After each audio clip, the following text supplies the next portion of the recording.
مرحبا جميعا، يعطيكم العافية. رجعنا لكم من جديد في رحلة جديدة. طبعا هاي الرحلة بناء على طلب. في ناس طلب مني على اليوتيوب، قناة على اليوتيوب، وطلب مني كمان على صفحتي هون على الفيسبوك. طلب مني أعمل رحلة لليمنية. عامة طارت إيرباص 330، وزي ما حكينا حنحاول نلبي كل الطلبات قد ما نقدر. في ناس طلب مني لليمنية، في ناس واحد طلب مني للجزائر، خطوط الجزائرية، وفي كمان أخونا طلب منا رحلة للسودانية كمان. فإحنا حنحاول نلبي الرحلة اللي بنقدر عليها قدر المستطاع. بتمنى كمان تدعم الصفحة وتنشروها. خلينا نبلش هون. زي ما انتم شايفين هاي الطيارة هاي ايرباص 330 للخطوط الجوية اليمنية. تعال نبلش نحكي بسم الله. بس أول شي نطلب الباور جراوند باور يونت.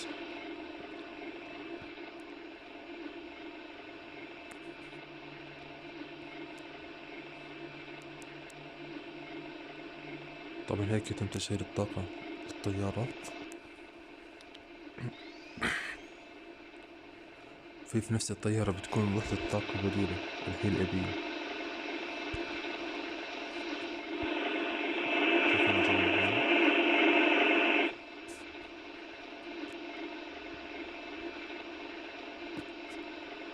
تعال نشوف.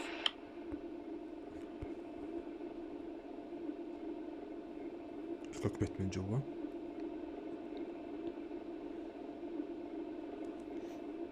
نرجع الطيارة من برا نشوف.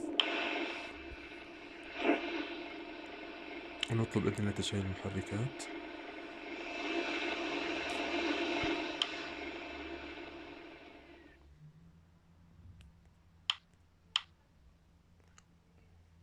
عفوا.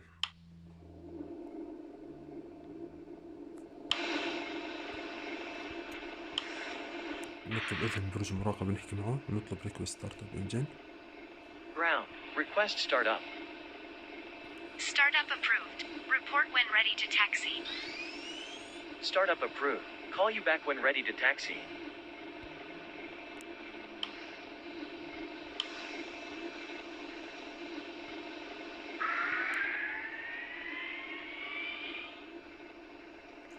أخذنا إذن تشغيل المحركات طبعا.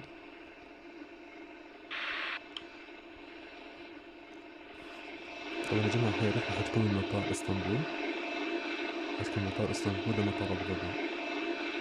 كالعادة ما حعمل ريكورد للرحلة كاملة، يعني أكيد الرحلة بدها يمكن 4 ساعات. فبعد الإقلاع بفترة نصل ارتفاع معين ونوقف الريكورد ونكمل مع الهبوط حتى اصطفاف تنزيل الركاب مع بعض. طيب بس لو فصلنا هون الجراوند باور يونت الاي بي يو شغال. اوكي.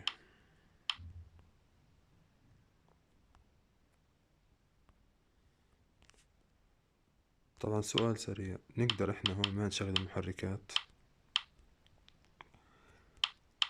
حتى البوش باك ترجع الطيارة؟ نجاوب بكل بساطة نعم. حنشوف مع بعض. خلينا نعمل تجربة تانية. أول شي ننادي الركاب، حمل الحقائب، نعبي الوقود.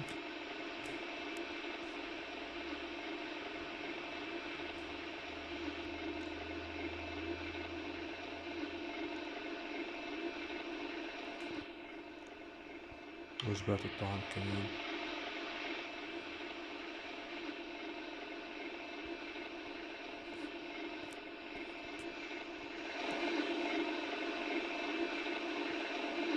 نبلش نعبي وجبات الطعام،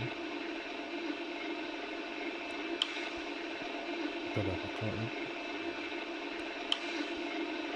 نعبي الوقود.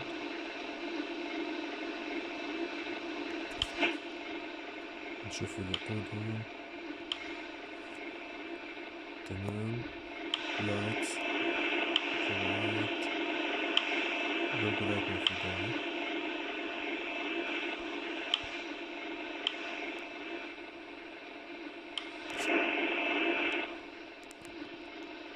نشوف برج المراقبة. أجواء شوي ضبابية.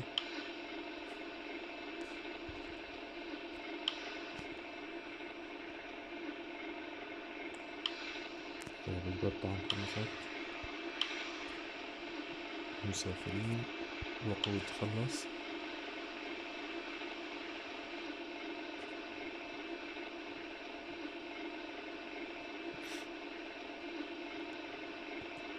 المسافرين. طيب هاي الطيارة بتحمل لغاية 400 راكب، تعتبر من الطيارات متوسطة البدن ذات محركين. خلينا نشوف الخيار اللي حلو كنا نحكي عنه. انت كموظف أرضية كيف ممكن تشوف الطيارة.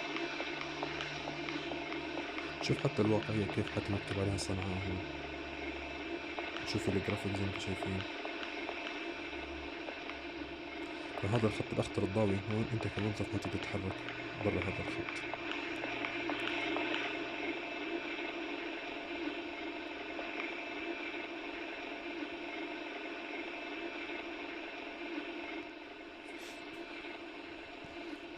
طيب يا جماعة، الطاقة اللي بتكون في الطيارة يتم توليدها من جراند باور يونت اللي شفناها بأول الفيديو، والطاقة البديلة اللي بتكون في الطيارة اللي هي الأي بي يو،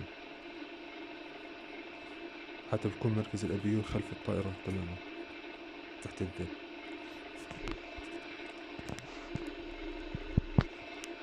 فهدول هم مصدرين للطاقة في الطيارة. خلصنا تحميل ركاب. سكر الأبواب كاملة، تأكد الكل غادر. نتواصل مع برج المراقبة. جراوند. نطلب إذن للبوش Ground. باك. Request pushback. Pushback approved at own discretion. أخذنا إذن للبوش باك. Reach parking area. طيب Switching off. نجي على السيستم. Papa, Romeo, Victor, Roger. نطلب البوش Good باك. day.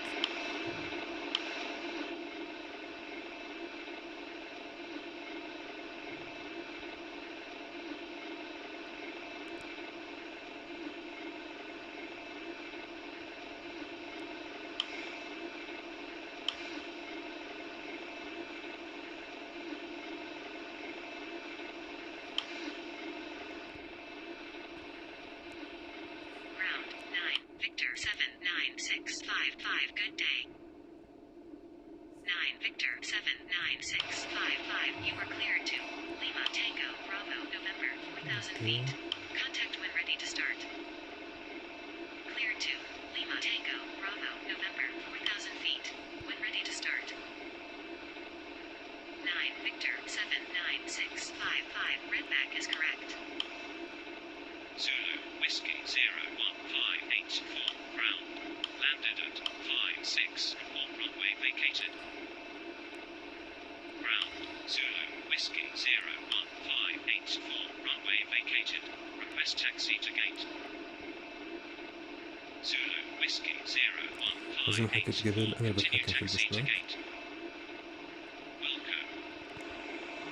Ground 9 Victor تعال نشوف استفاد البوش باك مع 79655. بعض كيف Request طلع. start up.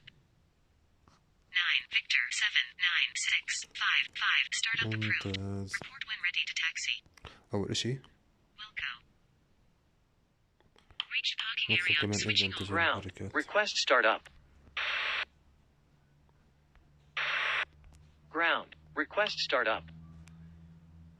Startup approved. Report when ready to taxi. طيب نشغل Startup المحركات approved. مع بعض. Call you back when ready to taxi. اوكي. engines left engine right engine.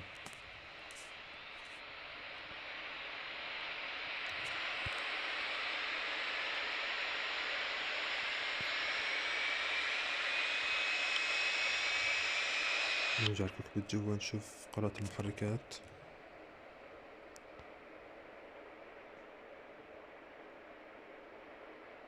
جميل جدا. Ground. Quebec. طب في خيار هون Hotel شايفين شاشة 840. المحركات، في خيار جوا Good day. أو أوبشن ببين لنا حالة الفلابس، يعني شو تطلع برا أو تطلع بس هنا You are الفلابس. cleared to Lima Tango Bravo November 4000 شايفين feet. الفلابس وين Contact when بس. ready to start. Cleared تعال شوف to المحرك Lima الفلابس بس Tango كيف. Bravo November Flaps. 4000 feet. شوفنا When بعض. ready to start. Flaps. Flaps. Quebec Hotel Sweet. 8406. Spoilers. Redback is correct. Spoilers. اوكي طب في خيار هون شايفين شاشة المحركات هاي شوف محرك الفلابس Flaps. Flaps.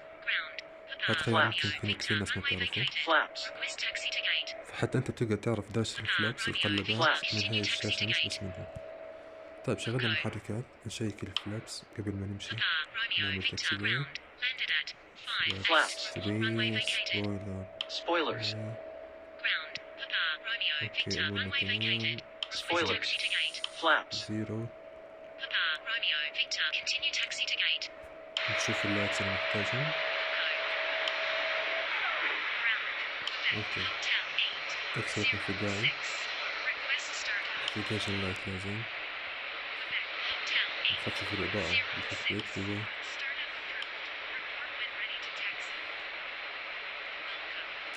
أتوقع هيك أمورنا جاهزة. في كبسة البريك باركينج تحت نطفيها حتى نقدر نحط الطيارة. بسم الله. أظن كان في خيار إنك تقدر تحرك كل محرك لحال تتحكم في قوة دفع كل محرك لحال. شوف نركز هون شايفين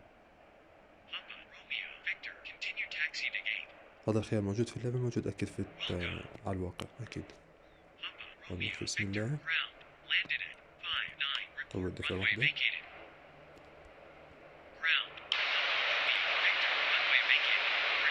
ونتوجه للمدرج. اوكي المدرج عمره 35 آر.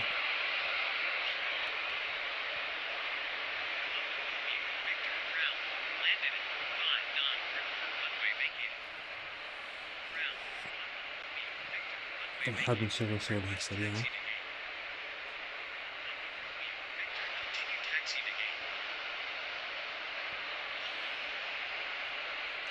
خلينا نتابع مع بعض حتى نصل للمدرج.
79432. Continue taxi to gate. Welcome.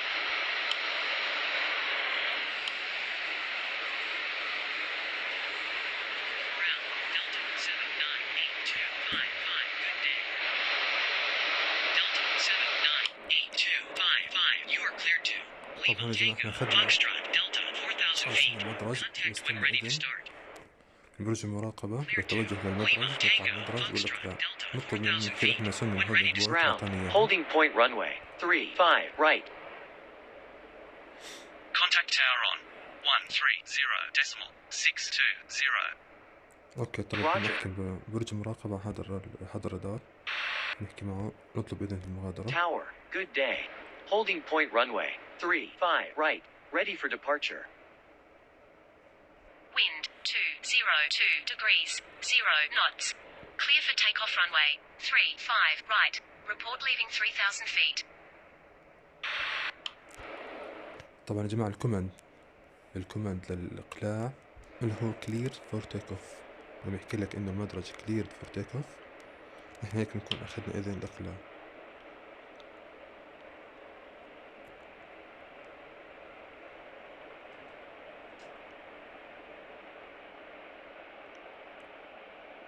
خلينا نطلع مع بعض على المدرج، نجهز الطيارة للإقلاع.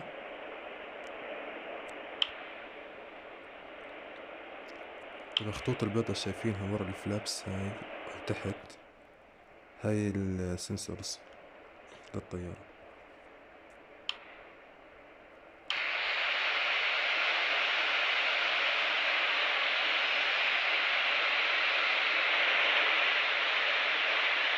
في طيارة قبل محطة على المدرج الثاني.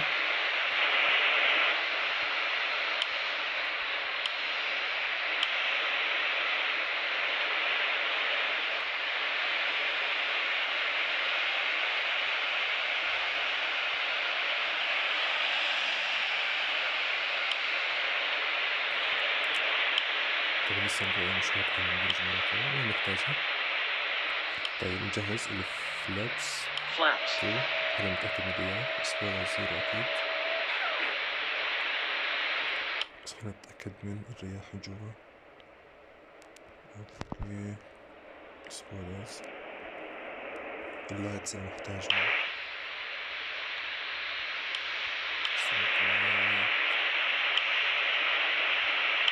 الانبيبرات طبعا نحتاجه. ريفيو، نربط الأحزمة للمسافرين، no smoking. طبعا الخيار اللي فوق هاي بعطيك إن تشوف كتابة، لما تنتج تقنية برج المراقبة بتشوف على شكل شات. الخيار الثاني الطيارات اللي بتكون في الجو خلال الرحلة بيكون كاتب فوقيها مثلا هاي زي شايفين ورا FD بارتفاع القدم، نوع الطيار الإيرلاين، حاليا ما بنحتاجه. هذا الخيار شايفين مع بعض هون، بعطيك شاشة CMD بس بدل ما تطلع تحت بعطيك إياه هون في الجو، اللي هو الارتفاع، الميلان، زائد السرعة. أنا حاليا ما بحب استخدمه. نجهز الفيو اللي نحتاجها، واحد زوم، كل أمورنا جاهزة. نخفف الإضاءة، فجأة الدنيا نهار جوا. أوكي نروح نخفف إشي بسيط، لايتس. نرجع للإضاءة بس نكون إن شاء الله خير. بسم الله، باور فل.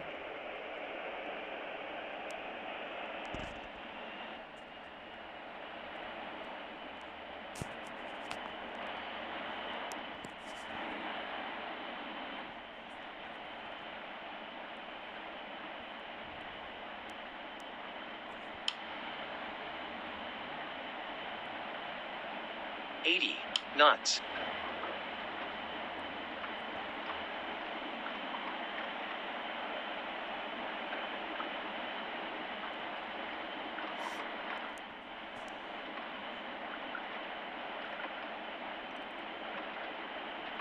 شوف الإضاءة لما تكون خفيفة جوا كيف الرؤية برا بتكون أوضح.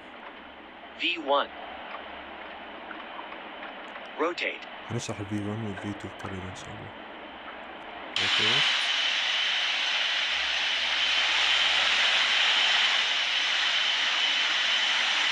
Positive rate. Gear up. جرب.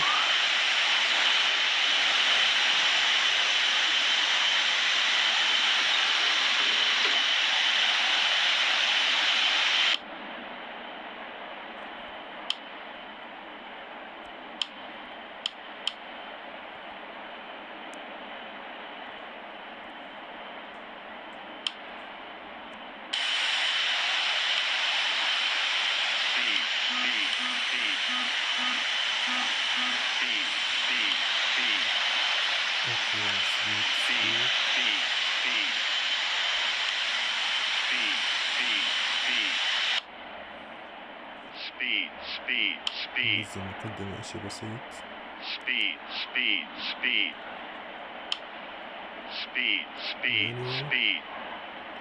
ننزل مقدمة شوي.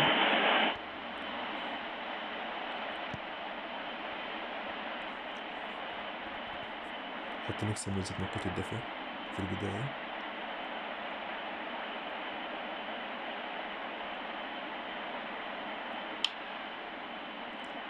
تعال نشوف الشاشة. هون حيكون في عنا التفاف لليمين. نشوف مسار الرحلة، قراءة المحركات، الماب،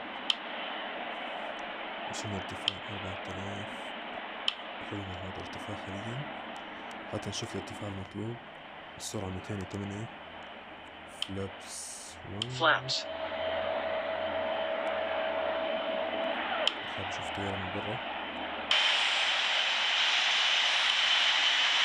أجينا مشوار زي ما انتم شايفين.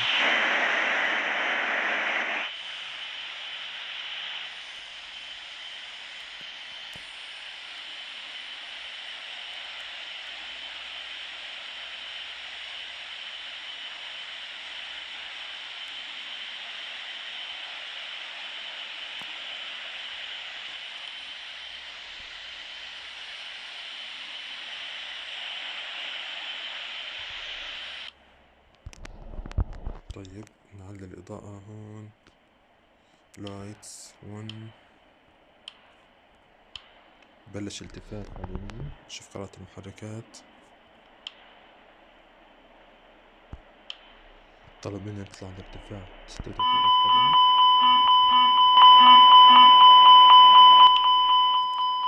اوفر سبيد عادي.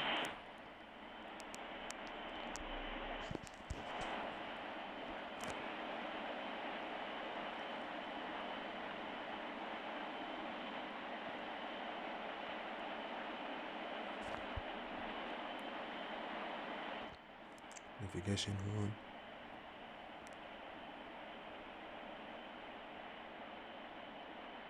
طبعا الرحلة هاي حيكون فيها مسار كتير طويل.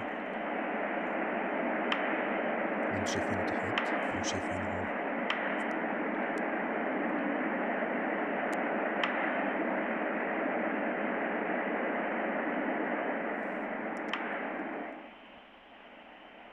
طبعا على الواقع هون ازرار الاوتو بايلوت انتو شايفينها.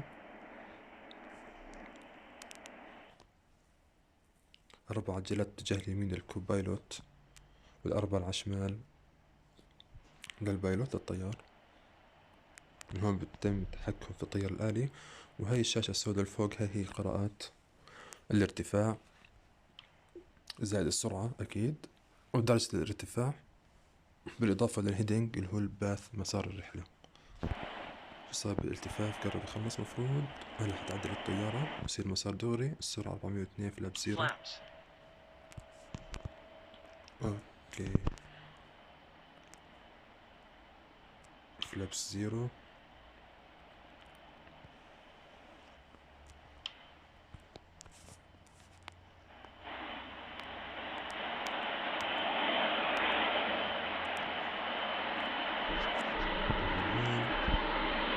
وصلنا ارتفاع تقريبا 8000. مطلوب منا نطلع لارتفاع 36,000 قدم. الارتفاع حيكون تدريجي طبعا، باخذ ممكن ربع ساعة ممكن نص ساعة طبعا حسب قوة الدفع حسب وزن الطيارة. تعال نشوف شو الدولة أعطانا هون. حكينا مشكلة آيس، مشكلة فريز في المحركات. نيجي على السيستم نشغل انتي آيس، بس نبدأ انتي فريز يا جماعة. نشوف الحرارة الحلو في الخيار في هاي اللعبة بعطيك الريل، الجو الحقيقي، الوقت الحقيقي، زائد درجة الحرارة الحقيقية الموجودة حاليا في اسطنبول. ففعلا في حرارة باردة حاليا، احنا بتحكي بشهر 3.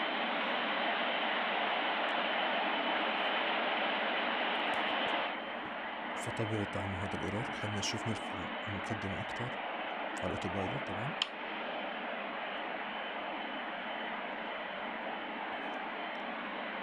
السرعة 400 عقدة، في مجال نرفع. طب معنا على الاوتوبايلوت لغاية 6000. شوفوا يا جماعة كيف ارتفعت هيك.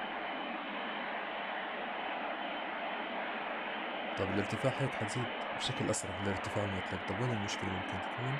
المشكلة انه قوة الدفع حتقل. شوف السرعة هون على الشمال كيف عم قاعدة تنزل. هاي شوف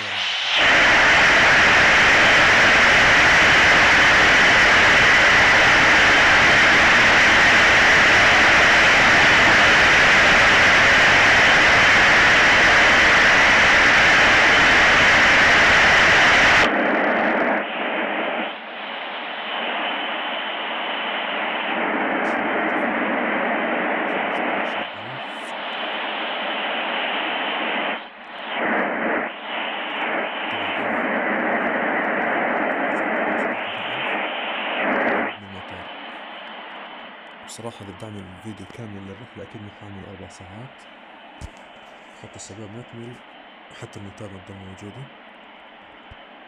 فأنا حاليا حضطر أوقف الريكورد مؤقتا حتى نصل المطار ونجهز للهبوط مع بعض.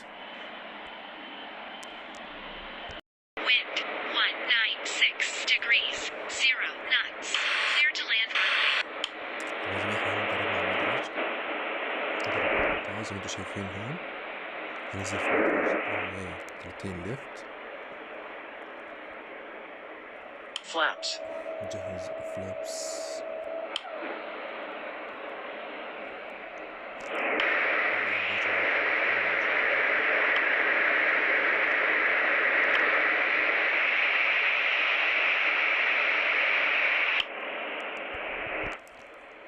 طيب سبويلرز الدفع العكسي جاهز. فلابس. Flaps.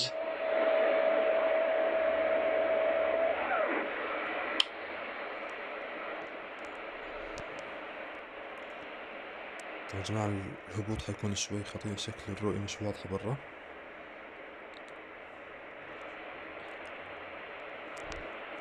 قد جدار المدرج احنا على وصول تقريبا. جير اب، نجهز ننزل عجلات مع بعض. Gear down. قدام.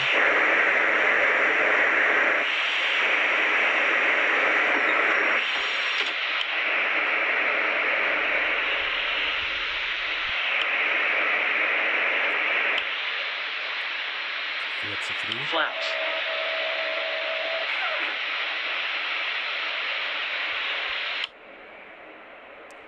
نطفي الإضاءة جوا، الرؤية برا كتير سيئة.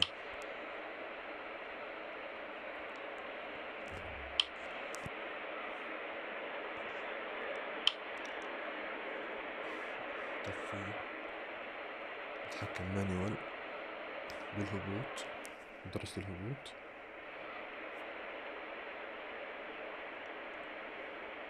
2,500. طبعا الحمد لله برا مش مبين اشي. نعتمد شوي على الشاشة هون نشوف الارتفاع، السرعة زائد المدرج.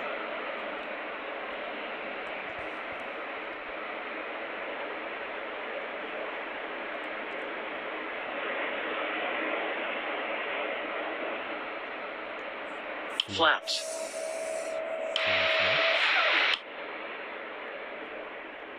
سواء هيك نكتب احنا جاهزين للهبوط إن شاء الله.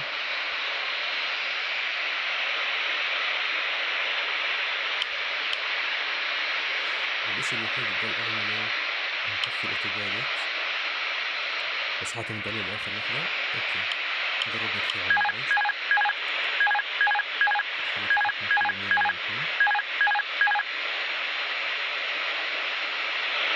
Glide slow. Glide slow. Glide slow. Glide slow. Glide slow. بسم الله. 500, 400, 100 above, 300, minimum 200,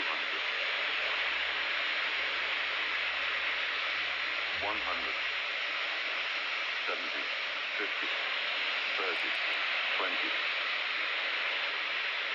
retard, retard, retard, retard, retard, retard.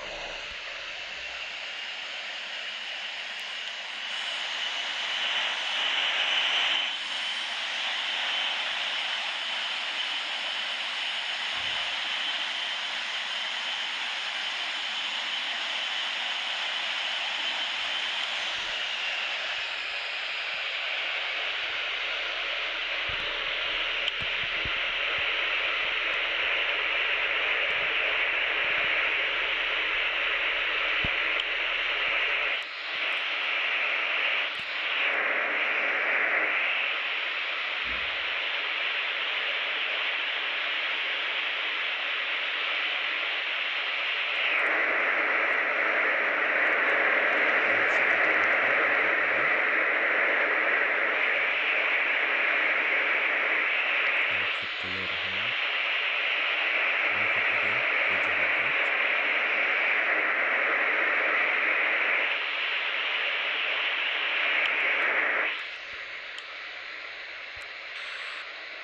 Ground. Runway 30 left. Vacated. Request taxi to gate. Roger. Continue taxi to gate.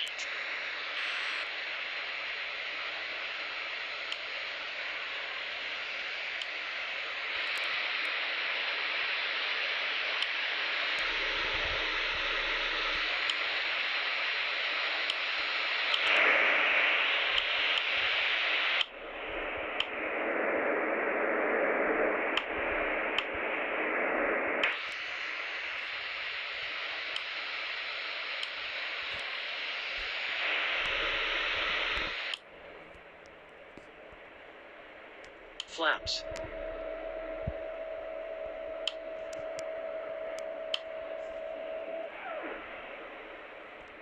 Flaps.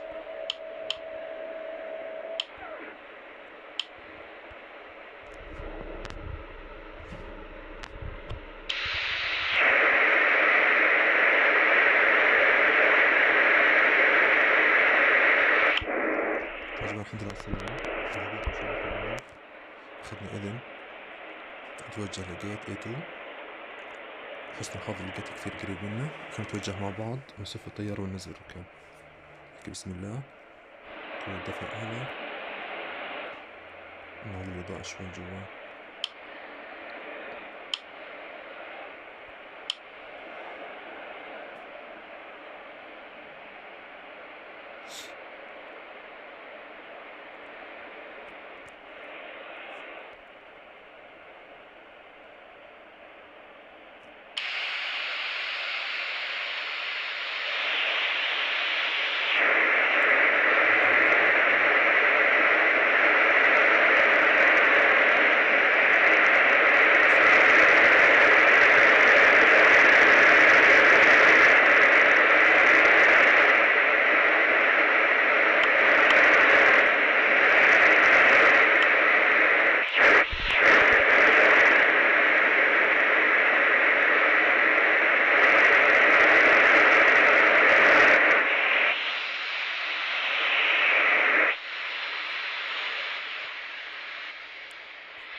يا جماعة الحمد لله على السلامة. صفينا على الجيت المطلوبة منه، نبلش تنزيل الركاب مع بعض.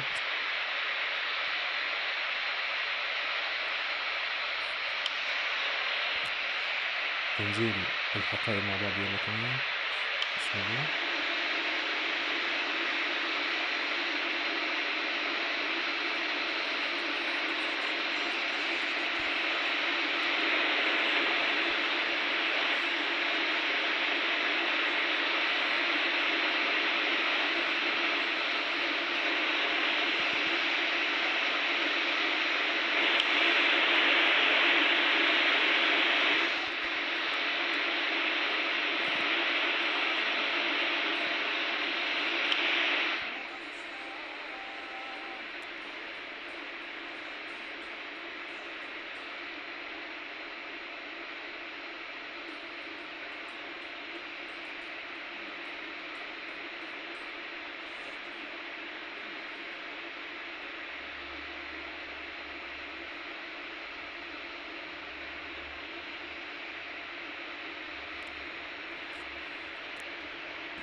طيب زي ما شفتوا عملنا رحلة سريعة من مطار اسطنبول لمطار دبي في الإمارات. شفنا المطار، أحلى مطار كبير، الاصطفاف كان قريب، شفنا الهبوط مع بعض، الإقلاع مع بعض. الرحلة كانت عامة طارت إيرباص 330 لليمنية. بتمنى اللي طلب الرحلة تكون عجبته، بتمنى الجميع تكون عجبته الرحلة كمان.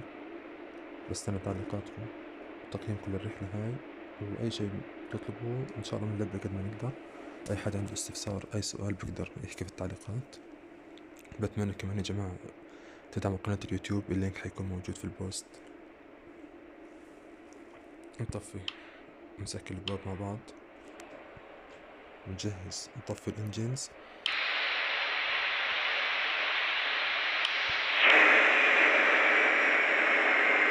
نشوفكم